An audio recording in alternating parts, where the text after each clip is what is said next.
জামাত, NCP সহ বেশ কিছু দলের চাওয়া সংখ্যানুপাতিক নির্বাচন, আর এই দাবিতে চলতি সপ্তাহেই মহাসমাবেশ করে ইসলামী আন্দোলন বাংলাদেশ।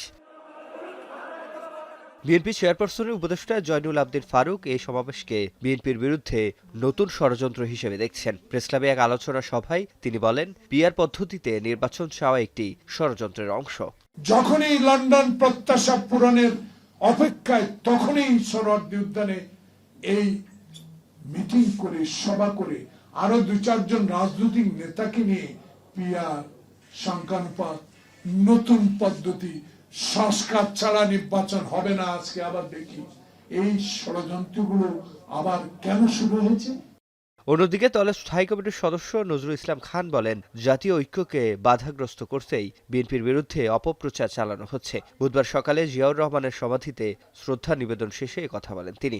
জানান, জনগণের ভোটাধিকার প্রয়োগের মাধ্যমেই শহীদের আত্মত্যাগ পূর্ণতা পাবে। লক্ষ্যে আমরা ফেসিবাদের পতন ঘটালাম, সেই লক্ষ্য এখনো অর্জিত হয় নাই। এখনো বাংলাদেশের জনগণ তাদের যে মৌলিক অধিকার, তাদের ভোটের অধিকার প্রয়োগের মাধ্যমে তাদের নির্বাচিত সরকার প্রতিষ্ঠা করতে পারে না। আমরা সেই জন্য মনে করি এই মুহূর্তের প্রধান কাজ শহীদদের আকাঙ্ক্ষা পূরণের লক্ষ্যে একটা মানবিক, একটা গণতান্ত্রিক, একটা প্রগতিশীল আধুনিক বাংলাদেশ গড়ার লক্ষ্যে জনগণের শাসন কায়েম। এদিকে বিভিন্ন রাজনৈতিক দলের সাথে বিএনপির লিয়াজু কমিটির বৈঠক শেষে দলের আরেক স্থায়ী কমিটির সদস্য আমির খসরু মাহমুদ চৌধুরী বলেন, সংখ্যানুপাতিক নির্বাচন ব্যবস্থায় যেতে হলে আগে সংসদের সিদ্ধান্ত প্রয়োজন। তার জন্য জনগণের ভোটে সংসদ দরকার। এত বড় একটা পরিবর্তনের কথা যারা বলছে, এটা আগামী সংসদ ছাড়া কেউ করতে পারবে না। আপনাদের মনে আছে আমরা যখন প্রেসিডেন্সিয়াল টাইপ থেকে সংসদীয় পদ্ধতিতে আসি, প্রধান সব দলগুলো ঐক্যবদ্ধভাবে সংসদে একমত হয়ে সংসদে পাশ করতে হয়েছে।